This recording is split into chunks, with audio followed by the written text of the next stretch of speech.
A wild Mustang. No saddle. No brand.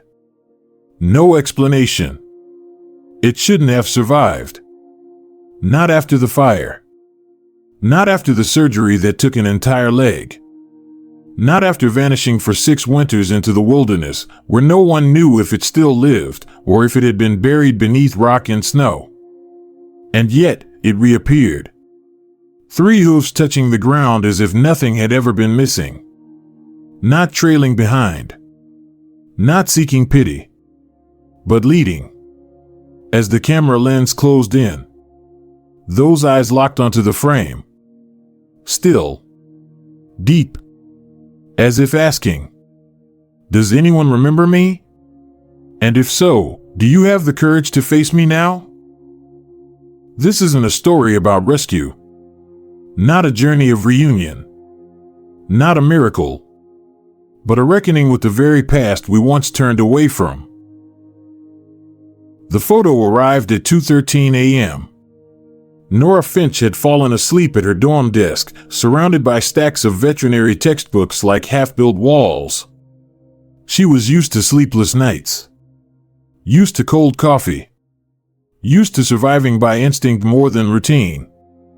But the soft ding from that email, for some reason, snapped her wide awake. No subject. No message. Just a single attached image. She opened it. A wild herd crossing a barren stretch of land, sky dusty, sunlight slanting in pale gold. But at the edge of the frame, almost cropped out, stood a tall, lean Mustang. Chestnut chest. A black mane falling across its brow. And a void. Its right foreleg was missing. She sat upright. Her heart surged as if pulled from deep water. She zoomed in. Pixel by pixel, the image sharpened, the shoulder cut clean, dry, fully healed. One eye, golden brown. The tangled mane still held its old curl. An old wound. Recognizable only to someone who had once cleaned it, bandaged it, and waited months in silence. To someone who had stayed.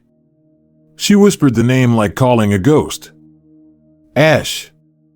Nora was a third-year veterinary student, quiet, reserved, living by an order she had built herself after every childhood certainty collapsed. She didn't talk much. Couldn't stand pity. And most of all, didn't believe in rescue if it meant control. At 14, she once saved a badly burned horse after a barn fire tore through her family ranch. Everyone had said, let it go. It's lost a leg. There's no reason to keep it alive. She didn't argue. She just stood between the needle and the animal and said, if you won't save him, then teach me. She learned. She cared. She cried in silence, curled up beside a wound that still bled through the first winter. She slept in the stall, unable to bear the sound of its ragged breathing at night. And eventually, it stood again. 3 legs. Not perfect. But alive. She named him Ash, the ember left behind when the fire fails to win. Then he was gone. A break-in. 6 horses taken. No trail. No message. Ash was among them. Nora never spoke of it again for 6 years. No one asked. She didn't answer. Until the photo arrived. Sent by Reese Callan, a wildlife photographer who captured the lives of untamed creatures. The message was brief. 3-legged horse. No brand. No owner. Do you know him? Nora didn't hesitate. She shut her laptop, grabbed her wallet, and caught the 5:20 a.m. Greyhound out of Montana. By the time her boots touched the ground in Wyoming, the air was still thick with mist. The wind carried the scent of old stone, burnt timber, and dry grass. The Finch Ranch appeared like a memory no one had spoken of in years. Walter Finch, her grandfather, still sat on the porch of the old wooden house. White hair. Unsteady hands. Eyes that had once taught her to observe animals in silence, not command.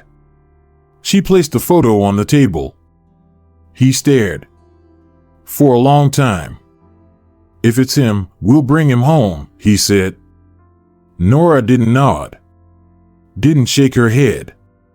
She simply answered, quietly, "If it's him, we'll ask if he still wants to belong here." That night, Nora stood alone at the edge of the valley behind the ranch, the same spot where she had once watched Ash take his first steps on 3 legs. She didn't pray. Didn't cry. She only spoke, softly, as if calling into the wind. "If you still remember, I'm coming." The sky began to change color as they left the paved road. A dull thud sounded beneath the truck as Walter steered onto the worn gravel path leading into Dagger Ridge, where maps ended and human rules no longer applied. Reese Callan, a wilderness photographer, quiet, with eyes long trained to see what others refused to believe, sat in the passenger seat, holding a crumpled paper map, his head tilted toward the sun. In the back seat, Nora sat motionless, one hand on her camera bag, eyes fixed on the printed photo she hadn't looked away from since leaving the station. Dagger Ridge wasn't a place to search for what had been lost. It was where living things either chose to remain or never returned at all. Cracked earth. Wind slicing through the gullies like a blade.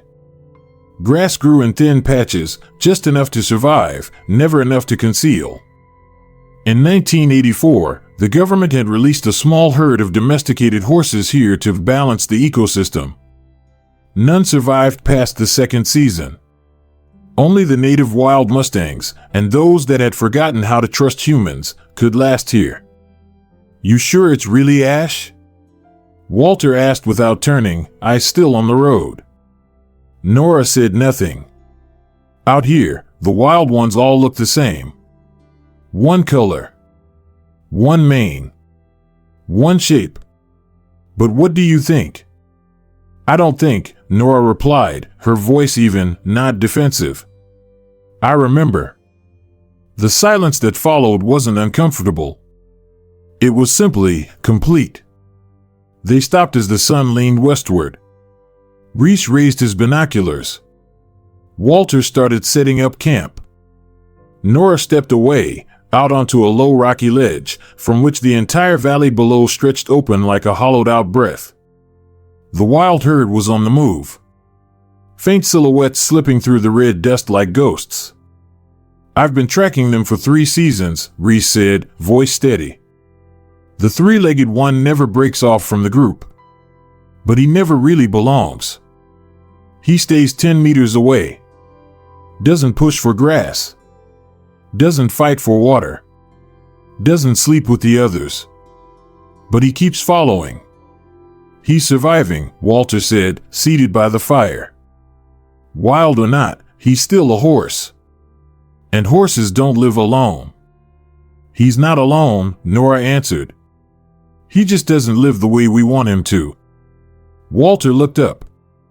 The firelight flickered in his eyes.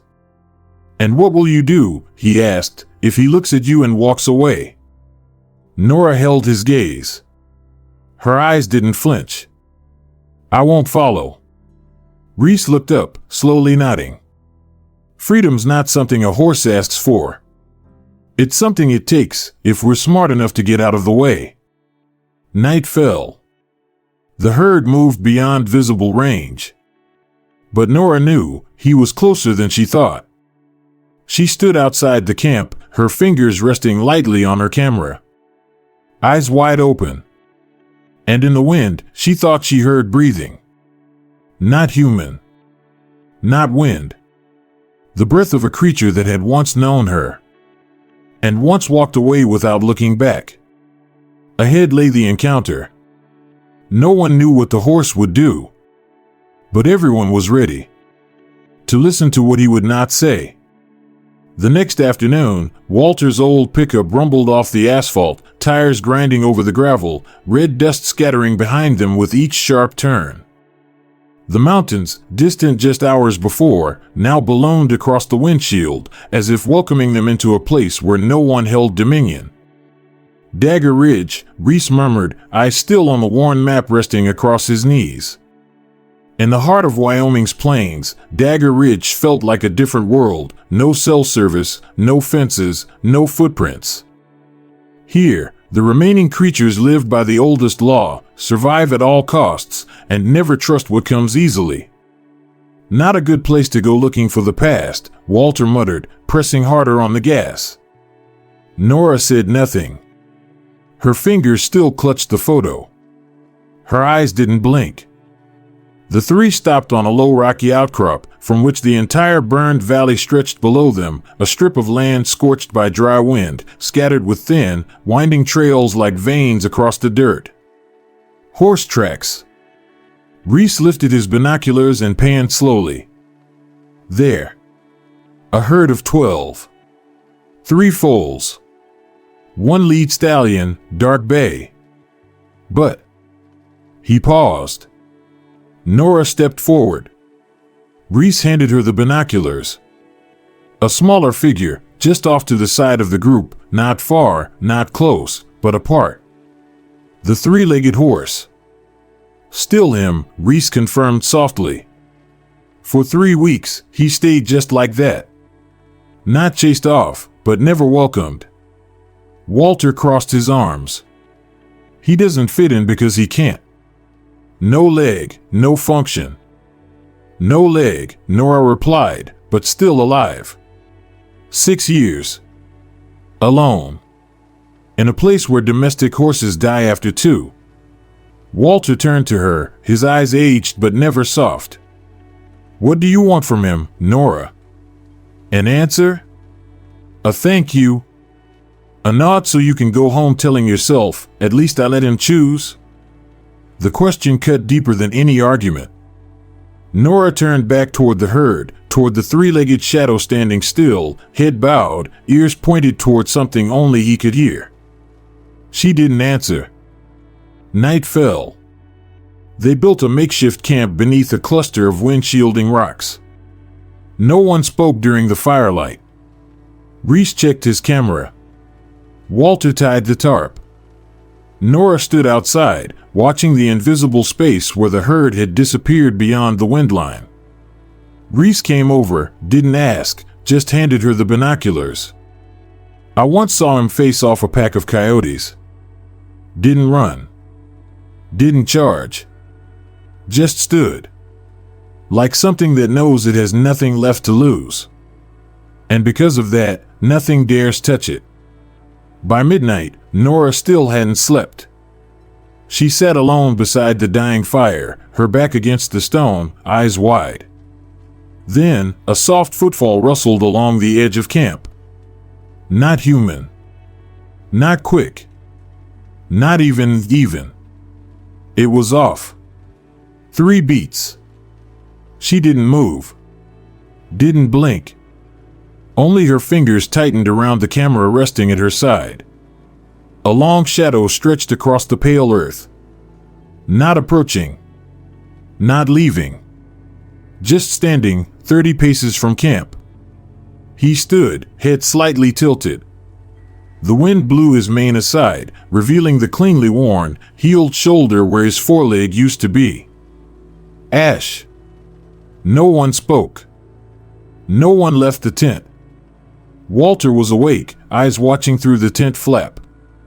Reese didn't take the shot. He only rested his hand on the camera, unmoving. Nora stood. She took nothing with her.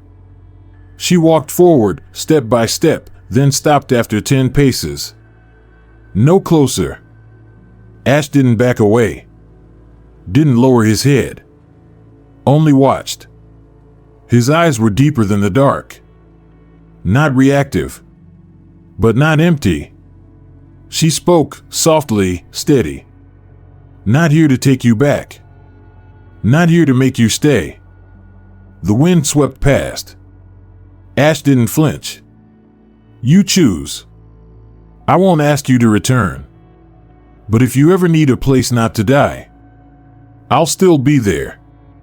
He exhaled once, then turned his head and walked away. 3 steps. No rush. No regret. Walter stepped out from the tent, his gaze less sharp than before. "And you're satisfied with that?" Nora turned. No smile. No tears. Just words. "I didn't come here to be satisfied. Only to not turn away again." Dawn crept in. Reese checked the camera. No photos. No footage. No evidence. But they all knew. That night, a creature once deemed worthless had appeared of his own will. Not to say save me, but to remind them, I'm alive, and I know you're watching. From the distance, a Mustang's cry echoed between the rocks. Not the sound of fear, but the message of one who had survived. Day 4. There was nothing left to say at silent meals. Nothing left to guess from the hurried hoofprints on dry soil. Only patience remained, and a silence thick as stone dusted with time. Nora knew they were close. Reese knew it too. And Walter, he didn't say it, but each time he tightened his backpack straps, his hands trembled less than the day before. They began climbing before sunrise. No one spoke. Only steady breathing. And the wind, always blowing the wrong way.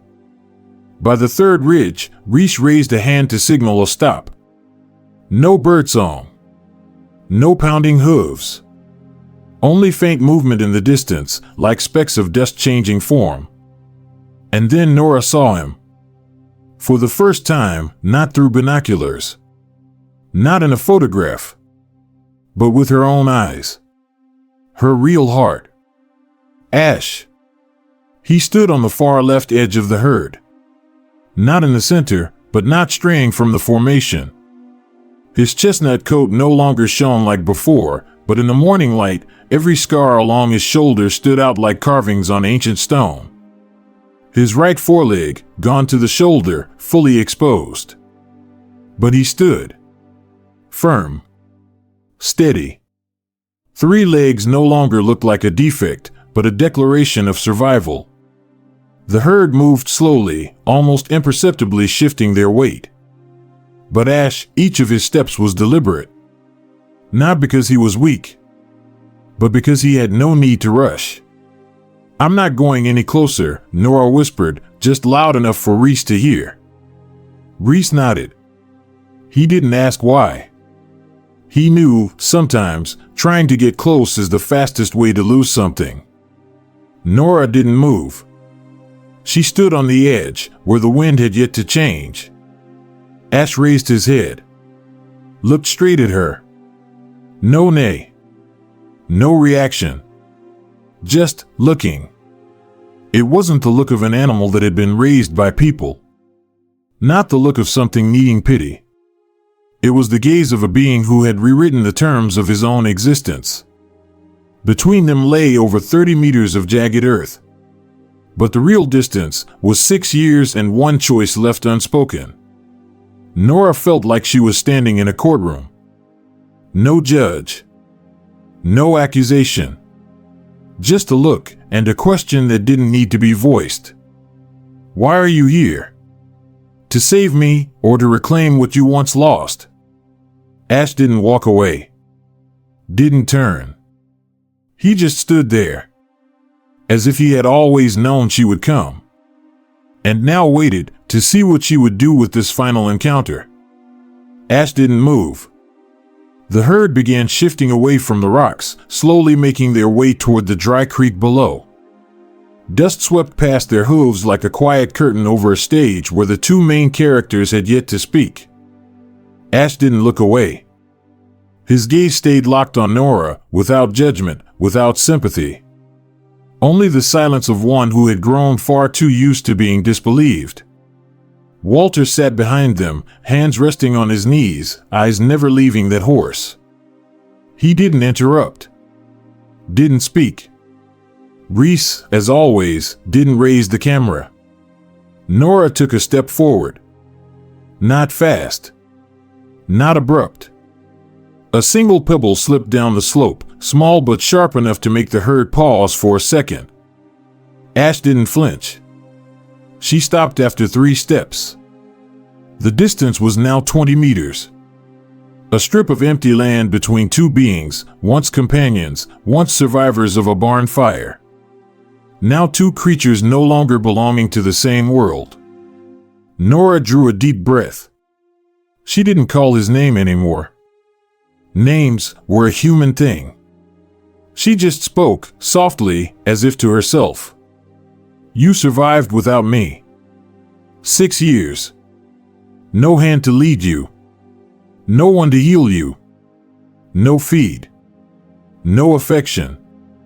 And you're still standing here. Ash tilted his head. A small movement, but it felt like a quiet reply. I know. The herd began to move on. A foal let out a faint whinny, then flattened its ears when Ash didn't respond. Nora didn't look away. You really going to let him go? Walter asked, his voice gentler than usual. Nora didn't answer right away. Ash still stood. His shadow stretched westward, cutting across a pale gray slab of rock, pulling Reese's eyes with it. It's not about letting him go, Nora said. It's about knowing he already chose not to stay. Her answer wrapped the camp in silence. Not because anyone was convinced, but because they all understood this was no longer about right or wrong. A soft sound followed. Ash lifted his leg. 1 step. Then another. He didn't come forward, he moved sideways. Slowly along the ridge, his eyes never leaving Nora. She didn't move. Just watched. At the 4th step, Ash paused. He turned his head back. And for the first time, Nora saw a flicker of expression in those eyes. Not joy. Not fear. Not gratitude. But recognition. As if he were saying, I still remember. Reese raised the camera. Not to take a shot. Just out of reflex, to capture what couldn't be repeated. But he lowered it again. Didn't press the shutter. No one dared to frame a moment that hadn't ended. Ash turned away. Didn't run. Didn't hurry.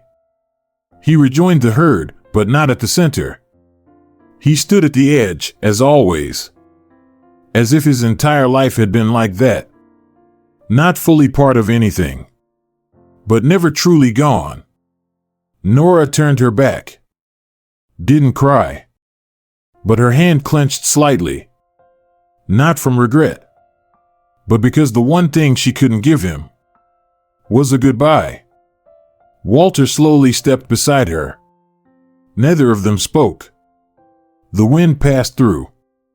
The ground beneath their feet trembled faintly, like the slow breath of the mountain.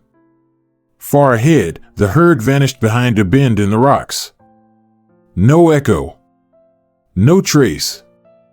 Only a lingering scent of wind, of stone, and of something still unnamed. Reese sat beside the tent. He flipped open his notebook and in faded pencil wrote one short line. The wild did not break him. It finished him. Not as a ruin, but as something complete. That night, no one spoke around the fire. But they all knew. There would be no more searching tomorrow. Because what needed to be found had appeared. Not to be kept, but to remind them. Not every creature that's saved is meant to return. Some are saved, so they'll never be bound again. The next day, a light rain fell. The kind that didn't wet the ground, but made everything feel numb, dulled. Reese sat on a flat rock, carefully wiping each nighttime photograph with a soft cloth. When he reached the final one, he froze. A slightly blurred frame, taken just as Ash was turning away. But thanks to the unexpected angle, the left side of Ash's torso caught the tilted moonlight, not just fur, but something beneath. Reese zoomed in. A strange shape, near the shoulder. Not a burn scar. It had curves. Lines. A form. Reese said nothing. He simply handed the photo to Nora. She took it. Went still. A branded symbol, faint but still there. A circle. 2 crossed lines inside it. The mark of a once famous Southern riding facility, Black Hollow. Walter looked over their shoulders, his eyes darkening. They were big in the 90s. Broke horses with force, whips, feed restriction, pain conditioning. Shut down after abuse allegations surfaced. But why would Ash have ended up there? Nora whispered. Reese didn't answer. He flipped to the next image, a closer shot.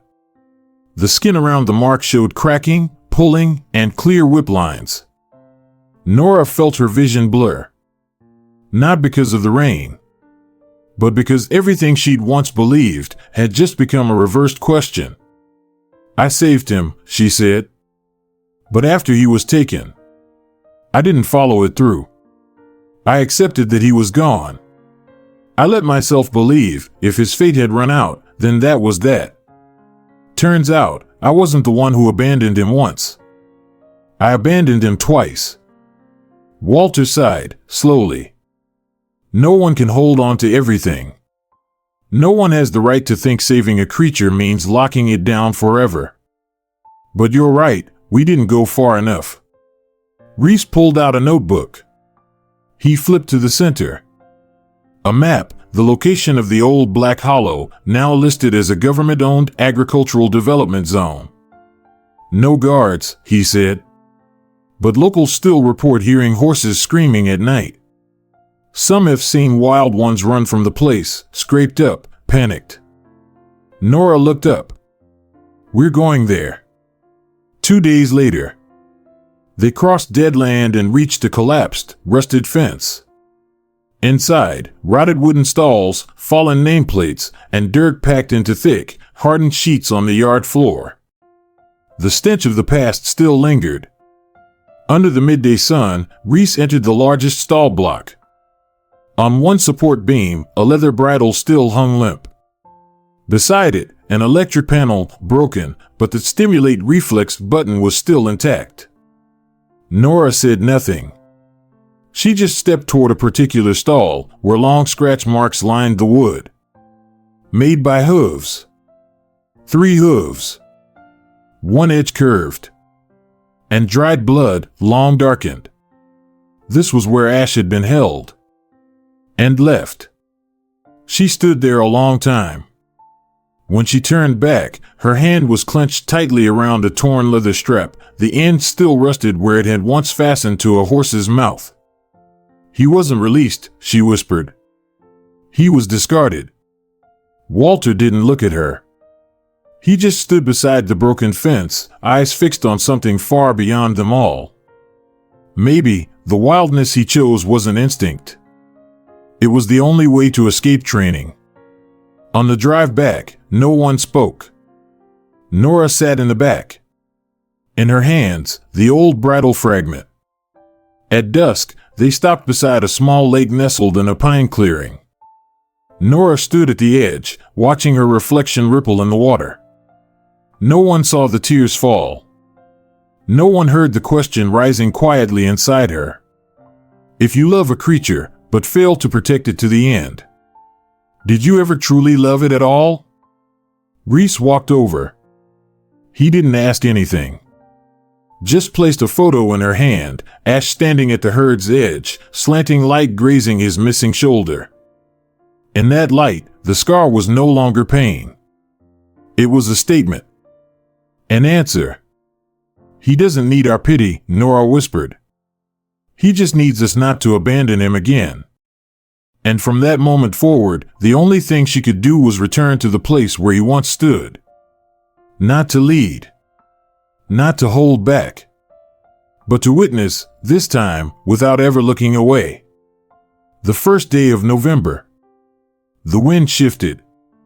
No longer dry like the previous weeks, but now carried a fine chill that slipped beneath layers of clothing and cut straight into the skin. At the summit of Dagger Ridge, the grass had turned the color of ash. The air no longer smelled of sun, but of a sky on the verge of dissolving into snow. Reese was the first to notice. The photo had been taken from a distance, at dusk, under a blue-gray light, with the Mustangs moving in formation. But in the frame, something was off. The lead bay had turned away. 3 Mars pressed in close. A sideways kick. A sudden cry. And Ash was driven out of the circle. Reese didn't say a word. He simply laid the photo on the camp table. Nora looked. No explanation needed. Ash had been cast out. Not for wrongdoing, but for weakness. Winter was coming. The herd had to choose who stays and who is left behind. Walter froze for a moment, then pushed his chair back and stood up. That's enough. You've seen him now. You know he's alive. You've seen him cast aside. Now your job is to bring him home. Nora clenched her fists. No. My job is to not betray him again. Walter slammed his hand on the table. You call this not betrayal? Leaving him to freeze out there? A creature with no leg, no herd, shivering out in the cold, and you're here playing philosopher? He's not a symbol, Nora. He's a horse. Horses need grass, water, shelter. I know. Nora snapped, voice trembling but firm.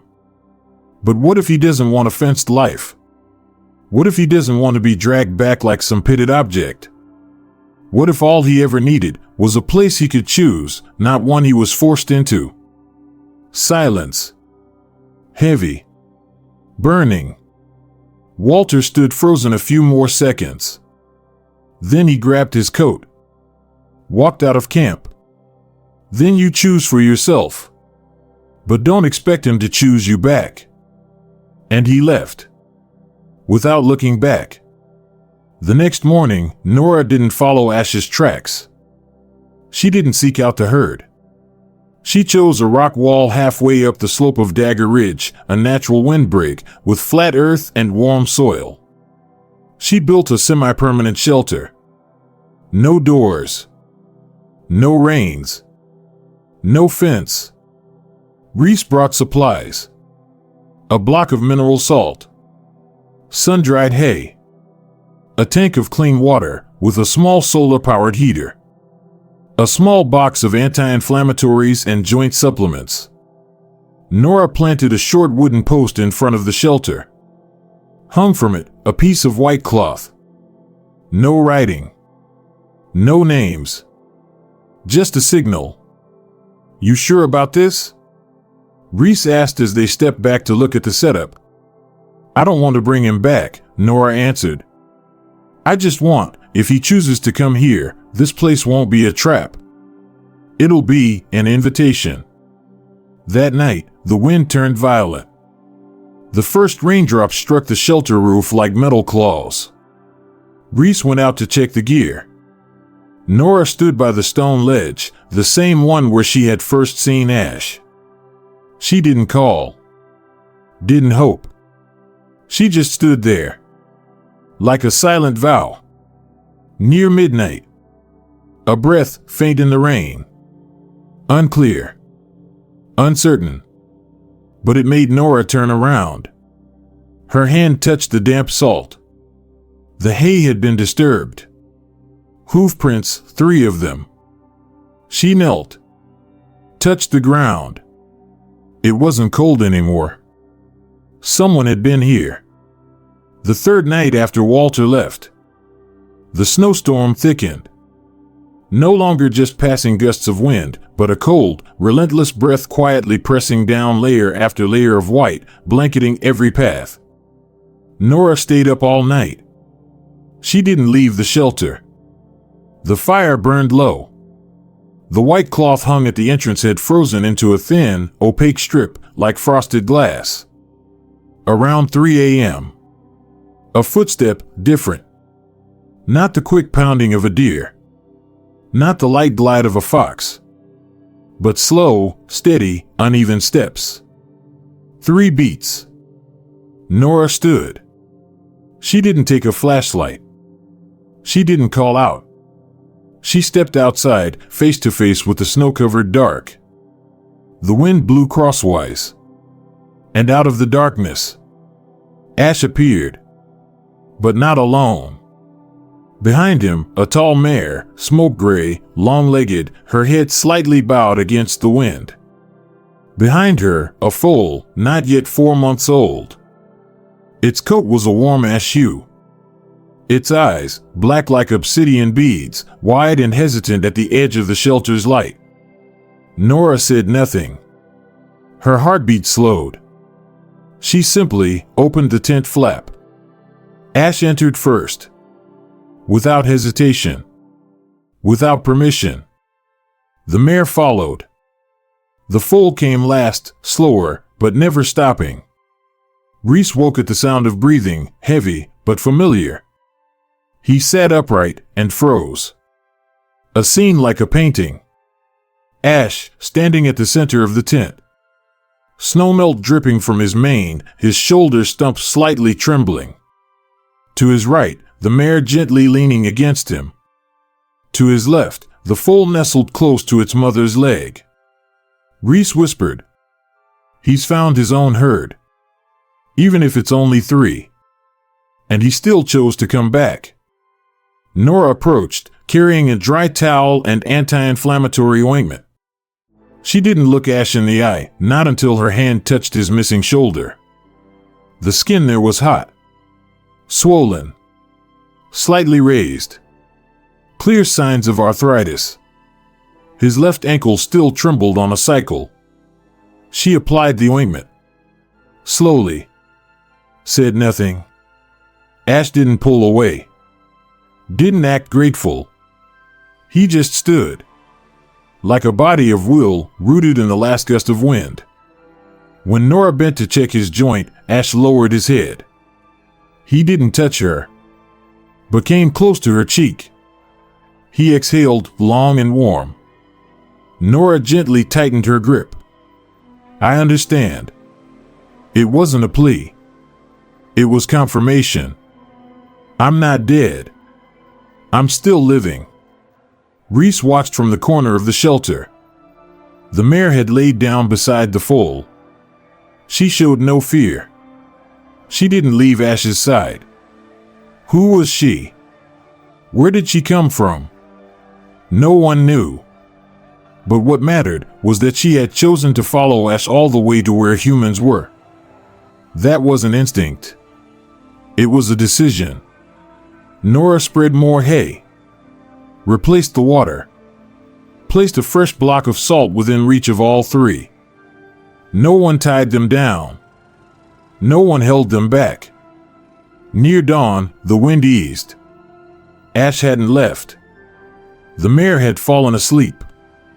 The foal still had its eyes open, looking at Nora, as if asking, "How long? Can we stay?" Nora didn't answer. She simply sat down, leaning against a wooden post. In front of her now was no longer a wounded creature, but a family. Spring, 1 year later. Nora and Reese returned to Dagger Ridge on the first day of April. Most of the snow had melted. New grass blanketed the southern slope of the mountain. The wind carried the damp scent of living soil and budding leaves. When they arrived at the shelter, the hoof prints were still there. No doors had been broken. No other animals had taken over. And then they saw them.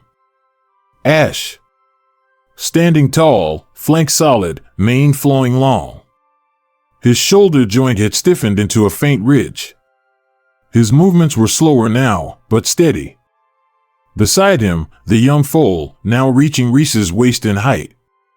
Muscular legs, eyes still glinting with youthful caution and vibrant life.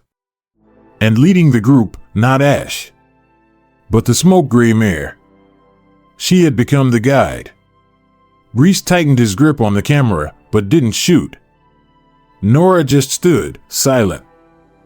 She knew everything was as it should be. Ash no longer needed to be led. And he no longer needed to lead. He had left behind enough tracks for those who wanted to survive to find their way. 3 days later, grim news crackled through the radio at the shelter. A large wildfire had broken out in the northern region of the state, where over 200 wild horses migrated for breeding season. The flames spread rapidly due to dry winds and conifer forests. Many herds were split. Some horses were badly burned. Others panicked, fleeing east toward an area with no natural water source. Nora and Reese immediately left the shelter, climbing to a ridge high enough to view the northern valley. Reese brought his binoculars. Nora packed medical supplies. But what they didn't expect was what they saw. Not smoke. Not firefighters. But Ash. Ash was leading his herd, now 5 strong, at the front of a group of displaced wild horses. He didn't crowd. Didn't herd. He simply led. Slow. But sure. When the rescue team arrived, they witnessed something almost unbelievable. A 3-legged horse leading more than 30 others. Straight into the rocky pass where Nora had once built the shelter. No one could explain what was happening. But when they reached the site, they saw grass still green, salt still in place, water untouched, kept flowing by the solar-heated system Reese had installed the year before. One place, within a 30-kilometer radius, still able to receive a large number of lost and wounded horses. A rescue worker snapped a photo of Ash, just as he stood between 2 slopes, light filtering through ashfall, the haze of smoke backlit in golden tilt. The photo went viral within 48 hours. Headline: Newspapers called him a symbol of survival. Television crews asked to interview Nora. She said only one sentence: "I didn't save him. He saved himself." And then, he saved those he'd never even met. Reese and Nora were invited to present their semi-natural recovery shelter model, a place where animals were healed, but never caged.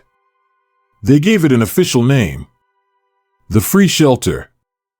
1 year later, 4 states launched pilot programs based on the model.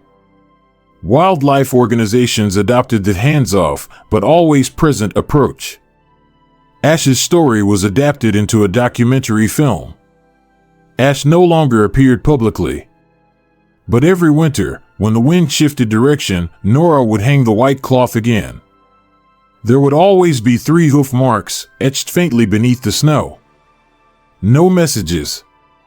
No names. Just a trace. And a quiet reminder: I once returned. And I'm still here. 2 years after Ash returned. Nora Finch's first book was born on a cold night in Colorado, where she had chosen to live temporarily after leaving the shelter.